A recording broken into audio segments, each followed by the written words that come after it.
Hey everyone, welcome back to another episode of the Easy Conversations podcast, a podcast about having easy conversations, where every week we explore a topic on mental health, adversity, spirituality, or a societal issue. I'm your host, Furkhan Dandia, and join me as I sit down with David Peralta to explore the profound twists and turns of his spiritual journey. In an introspective conversation, David opens up about the transformative moments that led him to pursue a spiritual path. We delve into the roots of his spiritual awakening, the unexplainable pull that drew him towards a life-changing experience at an ashram. David shares the challenges he faced, the lessons he learned, and their profound impact on his outlook on life. As we navigate the intricacies of David's Odyssey, we explore stepping into one's true calling. David recounts the pivotal moments when he discovered his purpose and how it fueled his passion for serving others. David Peralta is a soul-centered founder, spiritual teacher, coach, and creator. Since 2019, he's been helping impact-driven entrepreneurs build 6- and 7-figure businesses by aligning themselves with their soul's purpose. He's spent over 20 years studying Zen Buddhism, Eastern spirituality, and Christianity, and learned the science of how to awaken the soul directly from a spiritual master named Sri Kaleshwar in southern India. Please check out David Peralta online and the Soul Centered Founder.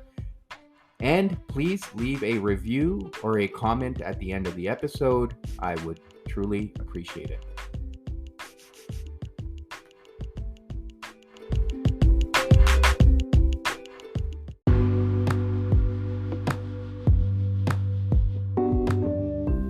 And a brief word for our sponsors.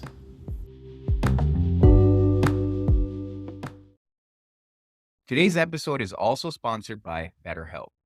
Therapy can be very difficult for many people to start. In my personal experience, when I was going through my divorce, therapy allowed me to bridge a significant gap. With the help and support of my therapist, I was able to uncover a lot of repeated patterns and behaviors that were impacting my life. Through goal setting, I was able to focus on things that required attention, which allowed me to improve the relationship that I had with myself, and by extension, the relationship that I had with others. As a therapist, I've been able to see the positive benefits that clients are able to derive through healthy rapport and goal setting. BetterHelp allows a lot of flexibility where clients can schedule video sessions, sessions on the phone, or through messaging. In most cases, BetterHelp will match you up with a licensed therapist within 48 hours. If that's not a good fit for you, BetterHelp will work with you to find the right fit. Join over 4 million users today by following the link in the description or going to BetterHelp, that's HELP, betterhelp.com/easy10 to get 10% off your first month of therapy. David, welcome to the Easy Conversations podcast. Thank you for joining me on this Saturday morning. I appreciate you reaching out and wanting to have this conversation with me. It's always exciting to hear other people's journey and what's brought them where they are and how others can take some nuggets out of that, right? But before we start our conversation today, I do want to give you an opportunity to introduce yourself and let us know a little bit about who you are and what you're doing today. Thank you so much. Yeah, it's really a pleasure to be here. I'm looking forward to this conversation as well. Yeah, so I'm David Peralta. I'm the creator of the Soul Centered Founder. And what I do is I work with entrepreneurs, I work with founders, and I work with all kinds of men mostly to help them learn how to lead a soul centered life.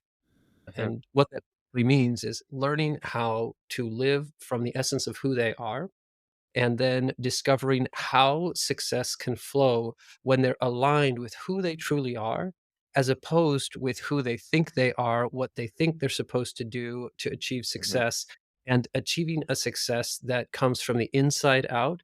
So is basically leading a life full of meaning, purpose, fulfillment, right? As opposed to chasing achievements that once people reach them, never actually end up giving them the satisfaction, or the fulfillment that they're looking for.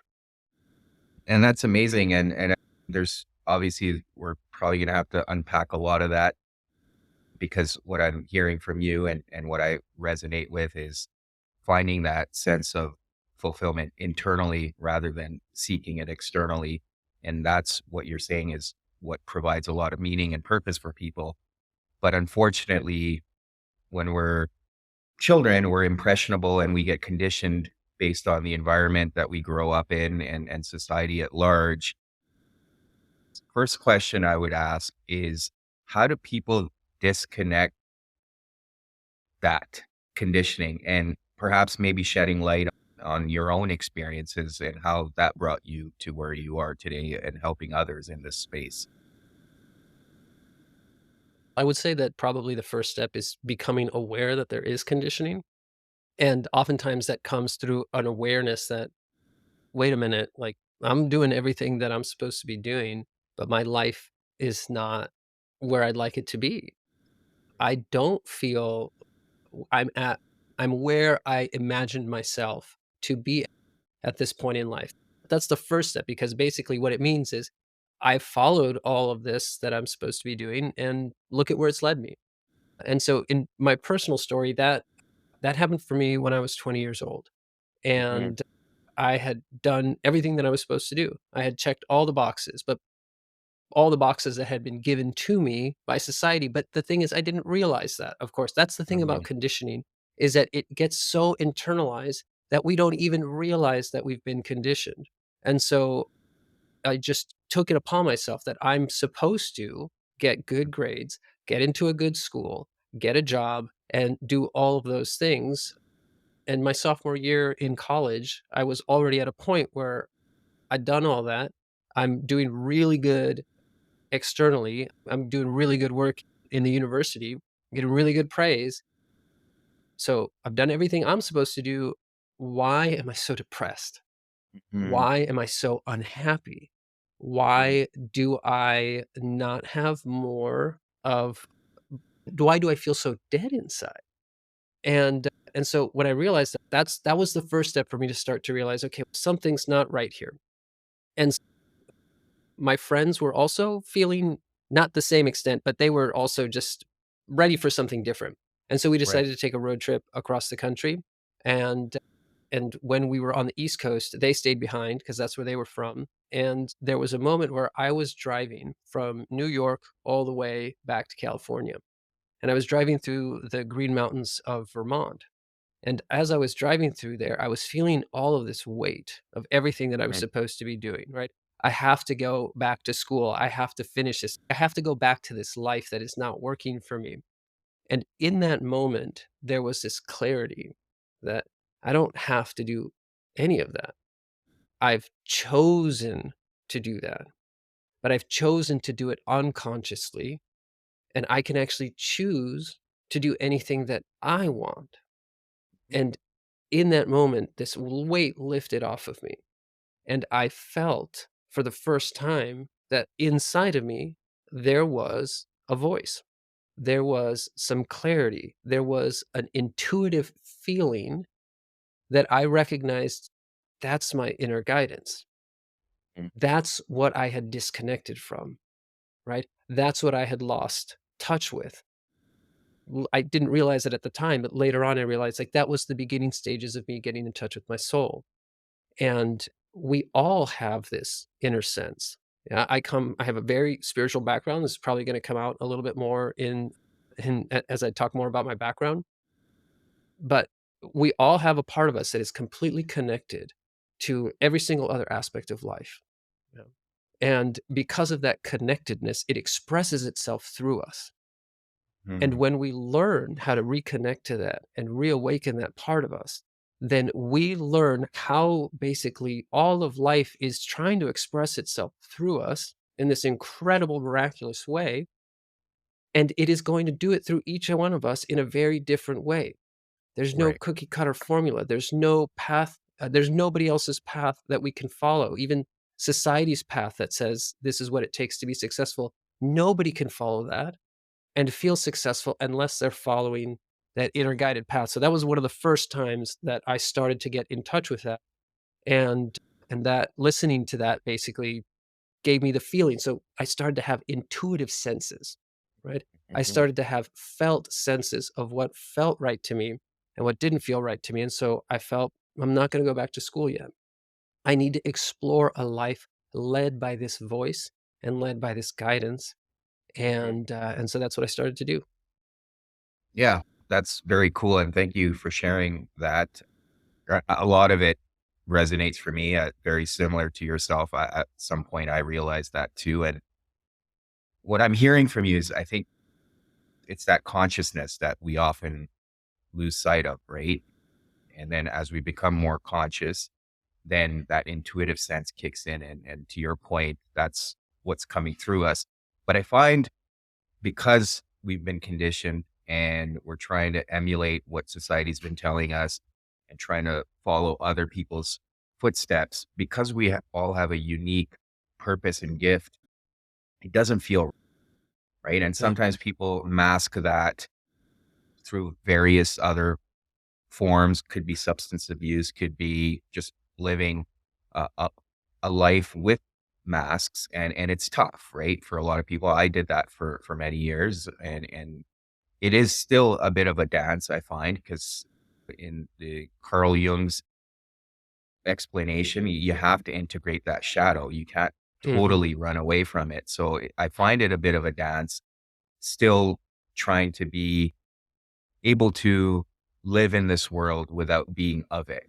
So That's right. it's interesting how people come to that realization and then they try to find that balance, because when you and I connected offline initially, it was one of the things that stood out to me, and you mentioned, is that you can't just run off and be at an ashram or a monastery and just avoid the world, right? You still have to be here and figure that out.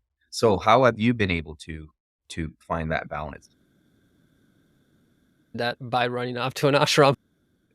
One of the first things that I did when I started to tap into that voice is I actually went and stayed, at a 6 months at a Zen Buddhist monastery, Mhm. Mhm. and it was because I felt like I wanna step out of this world for a little bit. Yeah. Actually, at that time, I thought forever. While I was Mhm. there, I started the process of becoming a monk Mhm. because I thought that I just never wanna go back to living the way that I was living before. I never wanna go back to that world that feels so unsupportive of this what I'm discovering inside of myself, but that wasn't meant to be. At the end of Mhm. 6 months, I started to have experiences, that nobody there could explain to me.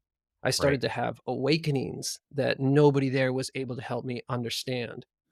And so there came a moment where it was clear to me that I needed to leave there and continue searching, right? And the reason why I was searching was because I felt lost. And Mhm. the Mhm. problem was I couldn't find anybody who had completely awakened to what was starting to awaken inside of me, right? Mhm. So in other words, I was meeting other people who were like me, right? Discovering the world isn't quite working for them, but not yet fully aware of what is actually happening, what is actually going on. What's the full picture here? What's the full story here? And so I continued having these experiences. Nobody could explain them to me, right? Energies start flowing through me and to other people. Healing energy starts flowing through me and to other people, right? Deeper states of awakening, of divine love. And nobody's able, and like I'm reading about these things in books, but nobody's able to, I'm not able to find a guide. Mhm. And then eventually I do. I find a, a teacher named Sri Kaleshwar in India. And he's the first person that I had ever met who I could see this person is awakened to that. This person is directly connected to that source, the Mhm. way that I want to be connected. And so I went and I studied directly with him for 2 years in India. For longer than that, I was living in India for 2 years over the course of 4 years. And and again, a lot of profound experiences. And he helped me to learn more of the mechanics of what was going on and understand how to more consciously connect to these deeper states. But then he passed in 2012. And when that happened, I had met my wife there in the ashram, same place, and we had gotten married and we had had a child. So now we were back in the West. We were living in Austria at the time because that's where my wife is from. And Mhm. now, I had tried escaping. I didn't want to come back. I Yeah. wanted to just lead a spiritual life. I just wanted to live in this ashram for the rest of my life. But now our teacher passes away, right? And now I've got a daughter, right, on the way. And so now I've got to provide in Vienna, Mhm. Austria, totally foreign country to me. I don't even know the language at the time. And so this struggle starts. And this struggle to, like you said, live in the world, but not be of the world. Mhm. And now it's not just a struggle with the world. Now there's a struggle in my relationship because now all of the conditioning that I had brought, which is now coming up in the form of like trauma that I had experienced as a child, right? Both Mhm. of us are now bringing this into the relationship. And so now we've got two very spiritual people who want to lead very spiritual lives, but are in an almost constant state of conflict. And then we Mhm. start to see this reflect in our daughter. And so we have this really deep struggle that lasted for 7 or 8 years, maybe a little Mhm. bit longer than that. Yeah. And what we what I learned through that process, right, was it's exactly what you said, that there came a point where I realized all these spiritual experiences that I've had, right? All these experiences of oneness, right? All this knowledge about the oneness of the universe and how creation works and all these mechanisms, right? This Mhm. hadn't fully healed me as a human being. And I needed to do that work. I Mhm. needed to go into the shadow. I needed to open up to the pain that I had been carrying. And Mhm. in order to become a fully realized being, right? I don't mean like fully enlightened, but what I mean is like both a spiritual being and a human being, right? I had to open up to the entire spectrum of experience, both on the Mhm. spiritual plane and on the human plane, right? So Right. I've got to open up to all the emotions that I carry. I've got to open up to everything. If I've shut down, if I've closed myself off to any aspect of myself at any point in my life, then I'm closing myself off to life. Right. And that this realization that came through this conflict with my wife, right? That helped me to basically I started to go to therapy. Mhm. And I started to integrate all these things. And then once I started to integrate all of this pain that I had cut off from myself, I tried to numb myself from, I tried to escape from my entire life. Now suddenly I was open to life. Mhm. And now Mhm. suddenly this voice, right? My soul that I had been awakening to for so long now was coming to the forefront because now there wasn't this conflict, right? And I stopped seeing the world around me as a source of conflict because now that so many of these things started to get integrated, now I could feel my connection to the world around me. Mhm. Mhm. Now I could feel that oneness with the world around me. Even when the world itself seemed to be in conflict, I could still feel and see my connection to it and finally live from a place of peace, Mhm. finally live from a place of happiness, and finally live from a place where I'm finally embodying all these things that I had been searching for at the monastery and at the ashram, that I tried to escape from the world, and then only to discover that the way to truly embody those principles is to go through the world. Mhm. Mhm. Yeah. Yeah. And again, I appreciate you sharing all of that. And I've been spending a little bit of time recently thinking about one of the fields I've come across is transpersonal psychology, and Mhm. kind of touches on what you shared with me here is because it's a bit of both. So you need that development from a cognitive perspective, which people can translate to therapy and like you said, discovering your traumas and healing those. And then there's the spiritual development. And often I find people will focus on one or the other Right. and try to avoid the other or not put a lot of value on the other. And what I'm hearing from your story, it also, and that's something I can also relate to, is You need both. Yeah. As humans, we talk about the conditioning, we've talked about trauma. We're still, people say, yeah, we're spiritual beings having a human experience. But yeah, you still need to have space for that human experience. And that human That's right. experience means adversity, it means trauma, it means heartbreak. And you have to face that too, while also making time and prioritizing your spiritual development. And I think that's where we're seeing a lot of the issues we're seeing in society today, because one or the other is missing. And that's why we have this disconnect. So, what I'm trying to get at here, in terms of now you've been able to heal through both, how are you embodying that in your life now? Yeah, so one one of the challenges that I faced during this period was gotta earn a livelihood.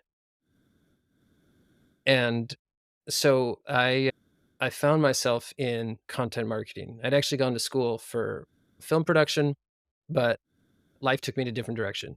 Specifically, Vienna, Austria took me in a different direction because they don't have a very big film industry. I made a career shift, and that took me to content marketing. And I started to see a lot of success there. And then I Mm, specialized into search engine optimization, and I started to see more success there. Clients were getting results. I was being compensated very well for the work that I was doing, but there was no inspiration in the work. I had no heart in it whatsoever. So that was another aspect of the struggle, right? I was doing work that did not have a lot of meaning for me, that did not mm, have a lot of fulfillment for me. And so that was another source of struggle, right? Because after I don't know how many years of doing that work, eventually I just felt like I just can't do this anymore. There's no like inspiration literally means to be full of spirit, right? So when we're doing work that's not aligned, there's no spirit flowing through us while we're doing it. There's no energy flowing through us while we're doing it. And so I realized I've got to make a change. mhm. And all these changes, they were happening parallel, right? The transformation that was happening as a result of my relationship with my wife and my daughter, right? And all this stuff that's happening with the work. And there'd always been this desire to help share a lot of the awakenings that I'd been having, but I myself hadn't fully integrated at that point. And so what became clear to me was that I needed to know where I was going. Yeah. Right. I needed to know, what do I want my life to be about? Where do I want my life to go? If I'm going to be a participant here, right? What is the highest vision that I can create for myself? Not just 5 years from now, not just 10 years from now. What is the highest aim that I can shoot for in my life, in all areas of my life? So that's spiritual, professional, my relationships, right? Every aspect of my life, the service that I want to give to the world. And so that's what I did. I got really clear. I took time, right? Even when things were not going well and it seemed like there was no possibility of moving in another direction, I took the space to go deep into myself and ask, what is that highest? And then that vision started to come.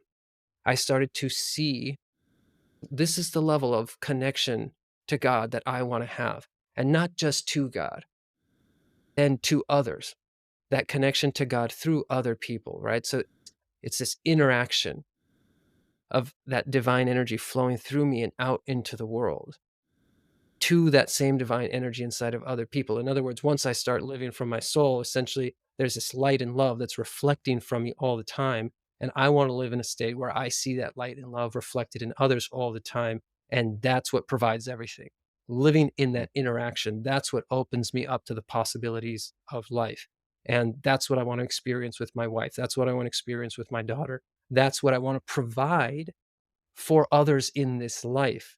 And I want to mhm, help others to awaken and live in that state. And so there were a lot of other aspects of this vision. Once I got that level of clarity, once I mhm, knew this is the mountaintop that I'm headed towards, that's when life really started to get a laser focus. That's when it really started to move me in that direction. Whereas before, I had just been scattered. And Mm, so once I started to get that clarity, then that's when I started to know if I'm going to help other people, then one of the most effective ways to do that is through what we call now coaching, right? right. But working directly with people to help them get to the same states that I'd gotten to. And then once the integration really started to happen with all these other aspects, then I was really able to start helping people. I started to see really remarkable results in their life when they started connecting to this, when they started prioritizing their relationships and they started prioritizing love in their life over business. Mm. So, yeah, that's basically where things took me. But it took me having that level of clarity to know where I wanted to go. Sorry, I'm just gonna pause one sec. No problem. Yeah, I agree with you on the clarity, and I do want to come back to seeing that divine energy and in others because I think that's something I put a lot of emphasis on myself.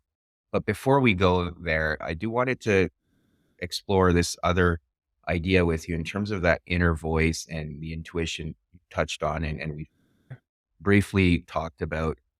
I think one of the things I see, and I see it in myself, but I also see it in others, and it's not from a place of judgment, but I find because of this conditioning and being lost in this world and trying to pursue materialistic things, and that could be whatever it is, we tend to create these veils inside of ourselves. And what Mm, I've discovered through my own spiritual journey is unveiling it one at a time.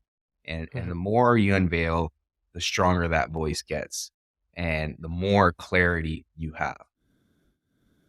And I think that's where I've been able to find my most strength is by that unveiling process and discovering that inner voice because it has before I remember having it there, but I didn't listen to it all the time. I would ignore it, and then over time, it just got weaker, and I lost touch with it.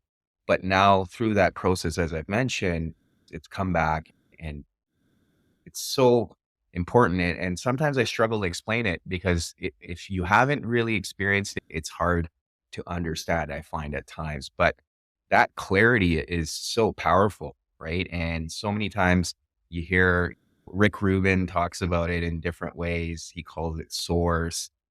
People have different names for it, but yeah, I think being able to get that to that point of clarity can create so many more opportunities for you, right? And to your point, you start looking at life differently.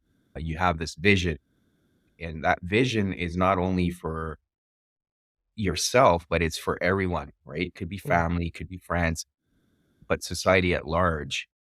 How would you explain getting to that point of clarity? How would I explain getting to that point of clarity? Hmm. Um, it is a process Yeah. that it is a partnership with life. So it's different for every single person. But what I have found is, like we were talking about earlier, first there has to be the awareness. Mhm. Something's off, not quite living in alignment with this, right? So then from there arises the desire. I want to find something different. I want to look for something different. That's the beginning stages, right? Like essentially the way that I see it is, and the way that I've learned, the soul is the source of creative power inside of us. The soul is where, the source, life, the universe, God, right? It is the source is the part of God that is contained inside of each of us, and that creative energy flows through the soul, that part inside of us. So the moment we start having this desire for something different, it's like there's a chink in the conditioning. Like now, basically, all of the mental habits that we've developed, right? Whatever pain, whatever trauma, it's all essentially covered the soul. It's basically covered in a shadow, right? And Hmm. now, the moment there's this life is not quite right, I want something different, but I don't know what it is. There's the first puncture in all that armor that we've created that's surrounding the soul. And now the soul's energy can start to flow into our life. Okay, Mhm. so we start to be led essentially, and we start to find maybe books or ideas, right? Or teachers or therapists, right? And then that desire starts to grow stronger. We start to feel that intuitive voice a little more. What is that? I want to Mhm. know more. I want to live from that place more. So it's this constant dance of intention, right? Of feeling into, we have to turn inward. We have to be aware of our inner world to be aware of this voice. And again, that has to do with, we have to put less attention on the external for a while, right? We Right. have to focus a little less on what it is that we're trying to do and achieve, and more on what is going on inside of us.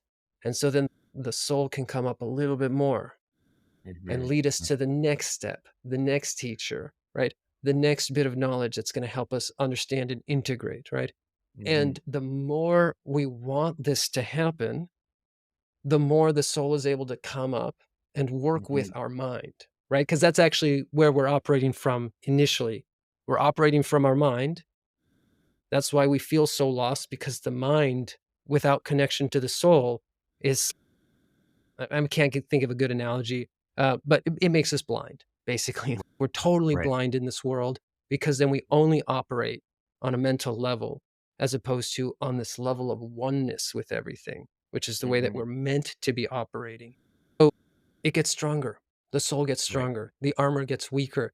And each one of us is going to be taken on a very personal journey, right? Of Mhm. what needs to be healed inside of us, what needs to be awakened inside of us. And like you said, there are veils that are covering us, but Mhm. how to uncover that is going to look a little bit different for each one of us. But ultimately, there has to be some kind of reconnection to the divine. There Mhm. has to be some kind of reconnection and reaching out to God.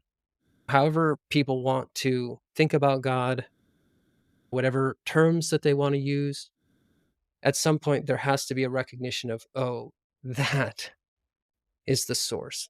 That is everything. That is who I am. I'm a part of that, right? Mhm. Because then what can start to happen is, at that point, the voice starts to get really a lot clearer. And we need to have the experience of listening to it. And we also need to have the experience of what happens when we don't listen to it. Because that's usually when our life goes in a direction that we don't want it to go in, right? All kinds of consequences happen, painful experiences happen. And when we listen to that, really miraculous experiences can happen. But Mhm. when we start to come to reconnect to God, then we can start to give up responsibility for our life, which we've taken on. So many of us have taken on responsibilities that we do not need to be taken on. Mhm. Imagine a child in a family taking on the responsibility of providing for itself. It's a burden no child should have to carry. And that's exactly the burden that we've taken on in this world. We do not have to suffer in the way that we do. We do not have Mhm. to live with the pressures that we do, with the level of lack, right? That we do when we learn how to give everything back to the divine and to God, right? And we give our desires over. We give our intentions over. This is what I want in my life. This is what I would love. This is what I want to create, right? For myself and for others, not just in selfish ways, like I want a red car and I want a giant house, right? But I want to Right. live a life of service. I want to live a life of connection. I want to live a life of awakening. I want to live a life of helping to uplift others. I do want my kids to go to a good school, right? I do want to live Mhm. in an area that feels right to me and resonates. All this kind of stuff. When we give that Mhm. over to God, right? Mhm. Then God's energy can work through our soul and work through the souls of others to provide everything that we need in this life. Right. And then we can just give up those burdens that we've carried and live in a state of miracles are possible all the time, every day, and in every interaction. Mhm. Mhm. Absolutely. I think every interaction has meaning then, and you're not running on autopilot. And one of the things, as you were trying to explain, that when we are blind, basically, we're not connected to our soul. I like Plato's story of the cave, right? Where we're just staring at shadows, and That's right. until we turn our head, we realize that, okay, there's something else, and move through that. And I guess the other piece there, which I wanted to come back to, as you touched on, is that divine energy and seeing that in others, right? And I think part of the problem or problems we're seeing right now is we've lost touch, right? We don't Yes. see that divine energy in others. And perhaps it's because we don't see it in ourselves. And once you Yeah. see it in yourselves, you start seeing everyone that, hey, there's a part of me in another person, right? Where Yes. to your point earlier, there's that sense of oneness. And yeah, I struggle with that because I find it's hard trying to have conversation with people, or discourse, and being able to see, okay, we don't have to agree on everything, but at least as long as we can see that we share something in common, perhaps that can bring us closer together. It is something I've been struggling with, especially given some of the recent Yeah. incidents that are happening across the world, and it's been tough to navigate. The other piece you touched on was, once you start stepping into this sense of clarity, things start happening, right? Things Yeah. start unfolding. Teachers will come into your life. People will direct you or guide you. And it's interesting, right? Because I think in the postmodern world, we've also lost sight of free will, right? And often people will look at the world as, well, everything's deterministic. But I think there's a balance again. So we have free will. And then, yes, a lot of things perhaps have been determined, but you can still carve your way through this world and create a path for yourself. I don't know what your thoughts are around that, and some of the things I just talked about, but I'm just feeling like I'm thinking out loud here. Yeah, no problem. Yeah, no, there's a lot to unpack there. There is for Yeah. sure. I mean, we can just if you're talking about free will, right? Like we have that 100%, Yeah. right? Hmm. But there is also a state of living in alignment that allows us to experience a state of happiness that most of us cannot imagine is possible when we live Hmm. our life the way that most of us do. And that is our natural state. The problem is that the moment we have free will, we start making decisions that push us out of alignment with that state. Right. And the problem is we go back to the conditioning. The decisions we start making are based on a lot of that conditioning that starts happening already when we're infants, right? If we're growing up in a family where the mother and father have not integrated their own trauma, and the world is traumatized. We live in a world where I would say 95% of people are carrying extreme transgenerational trauma. And we're not talking about like just living in wars. We're talking about a mother and father whose hearts are closed, right? Because their parents hit them as children, right? And Hmm. because their parents berated them as children, right? And so they carry these pains and they carry these wounds. And so when they have children, they do not have the open heart for that love to flow to the child. If a child grows up in an unconditionally loving environment, they're going to grow up in that state of alignment. They're going to grow up in that state of oneness because they feel that love coming from the two most important sources in their life. And so they're so nourished that love just flows through them, right? Their Hmm. cup is Hmm. overflowing already from childhood, but most of us don't have that. And so our hearts already start shutting down. Absolutely. Yeah. So when we're already going through that level of experience where the hearts of our parents are closed, then our hearts start closing right Hmm. away, right? As Hmm. infants, because as an infant, it is the most painful thing in the world not to live in a state of love. And the only way to survive is to start shutting down. Yep. And so we start to do that as babies. So the moment our mind starts to develop as toddlers, we're already in a state where our heart is closed to that Hmm. source. And so now, whatever decisions we start making as toddlers are from that place where we do not feel connected to our source. And it just cascades from there. So that by the Hmm. time we're adults, we are so off the mark, right? Right. We are so off off base, off of our foundation, right? That all of our decisions that we're making out of free will, most of them just push us further out of alignment. Right. And there's no connection to that inner voice, which itself is connected to that source, right? Correct. Yeah. And like, then it's okay, then our journey is how do we go back to them, Mm. right? Yeah. How do we return to that state? How do we go back to that state that exists before all that pain and before all that trauma, right? And part of it is the recognition that that state has never left us. Mhm. Mhm. It's only been temporarily covered up. And even then, it's still fully alive in us. And it's fully alive in every single other person. And that's part of the problem that we fall into, even as spiritual seekers. Yes. Because once we start this journey of something is off and I want to look for it, the act of looking and the act of searching is denying the fact that it's already there. Right. And so many of us end up going on a decades long search. Right. Some people never stop that search, but many eventually come to the realization, oh, there, Yeah. it's there. It's Yeah. been there the entire time. And when that level of realization is there, then there is the space to see, oh, it is there in every single other person. They don't know it though, but I can see it, right? Mhm.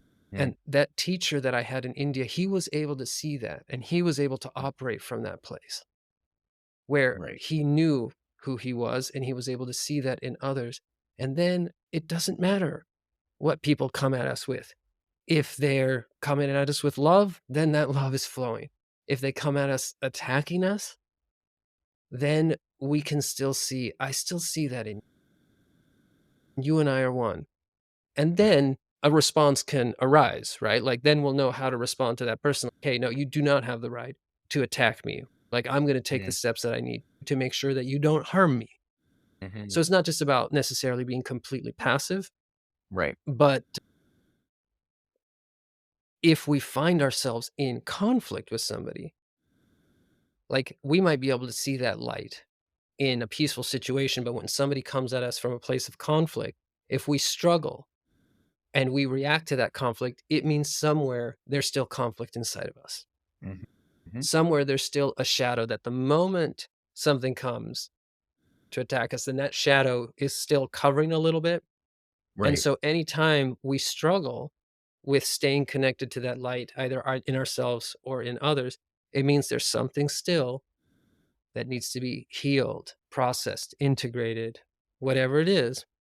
And then we can just say, okay, we can just ask, pray, set the Mhm. intention, right? I'd like to uncover this, right? Mhm. Usually it's going to happen in our relationships. Yeah, absolutely. That is usually, right? Right. The place where we're going to find that the most is the struggles that we have with our spouses, our intimate relationships, with our children, and with our parents. These are Yep. the relationships that are constantly going to reflect to us. This is what you've still got to work on. This is what you still got to open up to. This is something that's Mm. still stuck in you. But like I said, it's a partnership with life. Life itself is reflecting back to us through our relationships what it is that we need to work on and integrate. And again, when we have clarity, when we develop a clear vision, and we say, life, this is what I want, God, this is what I want to create, then that energy through us and through those around us will create the circumstances that we need to reach that Mhm. point. Mhm. Mm. Absolutely. Yeah. Thank you again for that. And I agree. I think relationships are that mirror that show us that there's, and you can look at it as something to be frustrated or irritated by, but or you can look at it as an opportunity to do further work, right? Because it's a never ending journey. I think it's something I remind myself, and it's hard at times because I will feel guilty or get down on myself that I'm doing all this work and I slipped up here. but then it's Mm. an opportunity to learn from it and try to do better. One of the other things I've come to realize also is because you go through life and you have your own moments of adversity and challenges. And sometimes, especially when I was younger, I had this sense of entitlement that, hey, God, why is this happening to me? Hmm. But now I've started to almost even look at myself. Yeah, there's a reflection there. And for me, it's a message from God saying, this is who you are meant to be. This is who are you needed to go through this so you can be that person you are and continue to go through life and have those experiences to become who you are meant to be. And that's, I think, that beautiful dance of free will and determinism, right? And to your point earlier, I think once you align with that through the clarity and like you said earlier too, our hearts get closed off and it's that process of opening up that heart slowly. And it's a journey. That's exactly right. It's all about, or one of the most important things is about opening the heart again, Mhm. opening the heart to love. But opening the heart to love means opening the heart to everything, to all the Right. shadow and to all the Yeah. pain. The difference is that when we can open up to pain from a place of love, it does not hurt the same way. If we open up to pain and we're still in pain, it's unbearable. We can't stand Mhm. it. That's why our heart is shutting to begin with, right? Right. That's why we perceive so many things as threats, right? If our in a relationship, right, our spouse or our boyfriend or girlfriend is acting in a way that some part of us feels like this is a threat, right? Like, I'm in pain already. I'm carrying all this pain. And what I'm seeing you doing is probably going to make it worse. So get back, right? And Mhm. then we step into any one of the defense mechanisms that we have internalized and become habitualized, right? So if we're in pain and we open up to pain, it's a recipe for disaster. But Right. when we learn to open our heart to love, then not only can we open up to our own pain, and that love basically integrates and processes, brings that pain back. Like integration literally means to bring back into oneness, Yeah. to make whole again, right? And so when we open up from love is that oneness, right? Love is the expression of that oneness. It's how we feel that oneness. That's why when we Mhm. love somebody, we feel all these good feelings. We're feeling Mhm. oneness with somebody else. When we're in that state of love or in that state of oneness, then that pain can be reintegrated. It can come back to the wholeness. And then we can start to do that with other people. Then Mhm. we can start to see and feel the pain of others and Right. recognize the wholeness and the oneness that exists inside of them. That being able to open up to the entirety of human experience, right? The good and the beautiful and the horrible. We cannot only open our hearts to the good. We cannot only open our hearts to what is beautiful because light and God and the divine is equally the creative energy inside of everything, right? Including the disasters, including the tsunamis, right? The tornadoes, the earthquakes, right? That same creative energy is inside of all of that. And when we are Mhm. able to open up to that, especially in other people, the destructive energy in other people, we're able to see through the illusion with clarity and we're able to see the light. We're able to feel it with love. We actually transform it. We become an active participant in the reintegration of that back into the wholeness. It may or may not change that person right then and there, but it turns that person into a source of love in the world Mhm. because we are connecting to that love through them. Yeah. Yeah. And it's all energy too. And energy, if it's not channeled properly, entropy can create chaos. And I think Yes. it's finding that level of order. And to your point, it is through that love that you can find that order and a way to channel that energy. appropriately. Otherwise, everything can be destructive as we see. That is such a good way of putting it, because it's Mm, with an open heart that energy can flow through us and create. When the heart is closed and energy is trying to come through us, it gets stuck, and then yeah. it gets pent up, and then it gets explosive, and then it explodes, right? In destructive behavior, right? In behavior that's trying to get what it wants, its selfish desires, at the cost of other people's happiness, other people's well being, right? And that's what we see in the world today. You can see Hmm. anybody who's causing pain in anybody else, whether it's a father who was abused and now is abusing his children, or whether it is somebody basically who doesn't value life, right? Like, you, because you could see this in Hamas and in Israel, right? Yeah. When you have somebody in Hamas who does not value life and takes the life of civilians, right? That's a person who's deeply in pain and is not in Hmm. touch with that love inside of themselves. Hmm. But then conversely, when you have somebody who then turns and says, in order to attack them back, we also cannot value life. We're not going to see that. That is a heart who is closed, Hmm. right? And is Hmm. closed to the suffering that it is going to be creating. Right. Right. Yeah. And And it, and and it resonates for people that also have their hearts closed, right? And then they see it. That's how they are able to resonate with that approach. that's exactly right. Yes, because there's no other way. They don't see another way, right? Hmm. Except through force, except through Right. domination, right? Hmm. And Hmm. that's an extreme case, what we're talking about here. Yeah. When we're Yeah. seeing it play out. But we Right. also see this play out in relationships, in friendships, right? Where if we're both not coming from a place where we're open to each other, we're attuned to each other, right? We're able to work together to find a solution that feels good for both of us, then one of us is going to be dominating, intentionally or unintentionally, on the other one to get what we want from the relationship, right? Hmm. And it's a very similar dynamic that's happening there.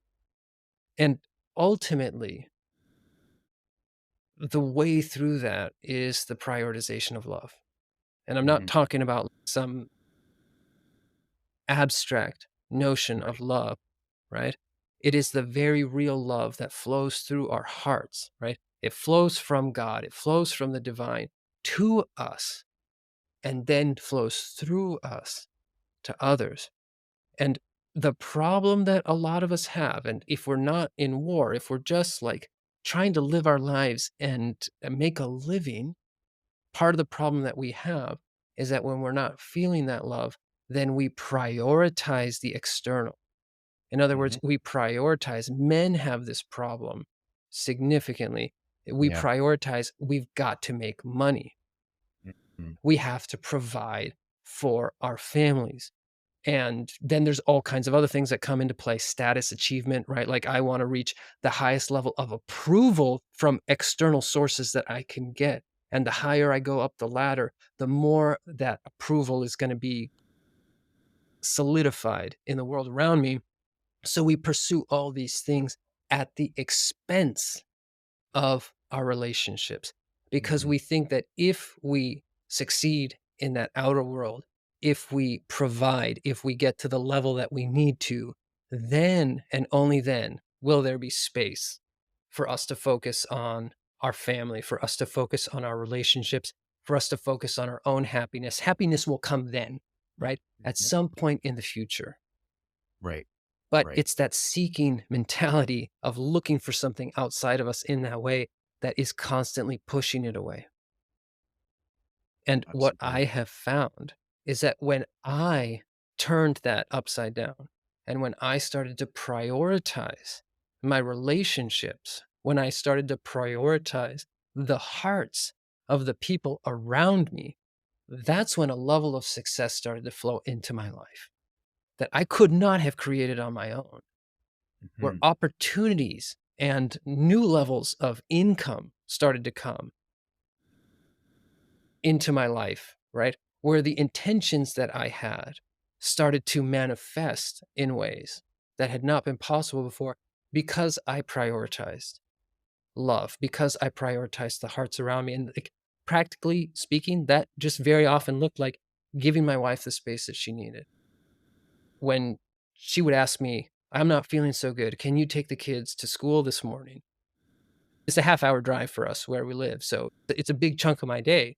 Right. Right. And it's okay. I can see that you need this. I can see that I'll be supporting you. I can see that you're asking this of me for a reason. So I'm going to Mhm. help you. Right. Yeah. Not a very effective, productive day on that particular day where I'm doing things like this. But in the bigger picture, her heart is opening. Love is flowing into my life through her. And so that Mm. creative energy is coming in, and the bigger picture vision that I have is happening faster. Mhm. Even if on the day to day, I'm not as productive, I'm not as effective, I'm not able to work as long, I don't get as many things done, right? Bigger picture, the doors open wider for big steps to happen. And that's what started to happen in my life. Yeah, yeah, no, that's beautiful, and I think talking about war, that's basically the way I see it as a manifestation of the war we have with ourselves. And that's exactly what we've been talking about in terms of opening up the heart. And otherwise, to your point, we're seeking these external metrics that will never fulfill us because you can constantly keep moving the bar ahead. And for me, I've said this before, I think that spiritual journey is that one thing that you can't truly fulfill in this life because there's always more you can do. And that's why I think it's so powerful, because you can constantly pursue that and continue to find meaning through all the various things you do, not only for yourself, but the impact you make on others and family, friends, children, just even strangers. When you're able to see past all the external stuff and look into someone's heart and see that whether they're struggling or not and connect on that level, I think that's where you can make the deepest impact. And that is something you can aspire for every day. It's never enough in my mind. Yeah, that's absolutely right. When we learn how to do, that's what I believe our purpose is. Exactly. When we are living in that connected way, that is our purpose. My understanding of the entire purpose of life, it's the same for every single person in the world. It's to become a vehicle for love, to expand the love of God in the world through our interactions with others. And that can be in professional interactions. It can also be in an interaction with a stranger, and every interaction that we have with our family, right? With our Mhm. parents. And then the way that it expresses itself is going to be unique to every single person, right? Absolutely. And that is what we find, like, the way that love wants to express itself through us, right, is gonna be different, and but that's the purpose. The purpose is the expression of love, and Yeah. then our job is to learn how to listen to how that wants to express itself through us, because then a lot of people are putting the emphasis of purpose on what am I doing, right? What am I supposed to do in this life? And a lot of emphasis gets placed on the way we're earning our livelihood, essentially, and the job that we have. And that when Mhm. that's not in alignment, there's this, that what is my purpose? And so there's this thinking that I'm supposed to be doing something, right? But our purpose is not to do, our purpose is to be that love. Correct. And then when we are that love, that unique, authentic expression of that purpose will become clear to us. It will become evident, and it'll spark in one person the intense burning desire to become a therapist or to launch a startup that's going to revolutionize healthcare. And in somebody else, it's going to be to become a coach, and in somebody else to become a counselor, and somebody else to become a doctor. But it's gotta, that fire has got to come from within. That Mhm. inspiration has got to come from within. But if we chase that Right. externality, if we chase what it's gonna look like, if we chase that, then we're gonna miss that the actual purpose, same for everybody, learn how to live in that love. learn how to Mhm. open our hearts to that love, and then let that power, that creative fire and that creative power flow through us into the world. That's what transforms the world. Mhm. That's what changes the world when we become vehicles for that power, right? We open up to it through love, then that power can flow into the world and completely change the world. The more people we have living that way, we will be living in a completely different world. Absolutely, absolutely. And once you realize that there's so much abundance, then you're not trying to fight other people, or you realize that, okay, and I think that's the aspect of love, right? It's abundant. And then you bring that abundance into your life, and then you're not trying to like s- beat someone at something or compete with someone, because you realize there's so much more that I can have enough for myself, and everyone can do the same for themselves. So I think that's important. But David, thank you so much for this enlightening conversation. I appreciate everything you shared, and including your own journey as it continues, and it does for all of us. Yeah. I do want to give you an opportunity to share with the listeners, if they want to speak with you or find you online, what are some ways they can do that? The best place is my website, soulcenteredfounder.com. And there, anybody can book a free call with me where basically it's mostly, I'm focused on entrepreneurs and founders, but it's really open to anybody who feels like there's a lack of alignment in their life, right?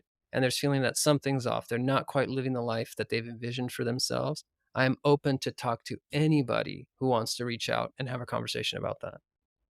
Awesome. I will put the website in the show notes. But again, thank you so much for coming on here and having this conversation. Oh, thank you so much for the opportunity. Thank you for checking out this episode with David. As always, please leave a 5-star review or a comments in the comment section. I always love hearing from you. And if you haven't done so, please subscribe to this podcast on Apple Podcasts, Spotify, or YouTube. And please check out the sponsors of the podcast. These are the best and easiest ways to support the podcast. Thank you again, and until next week.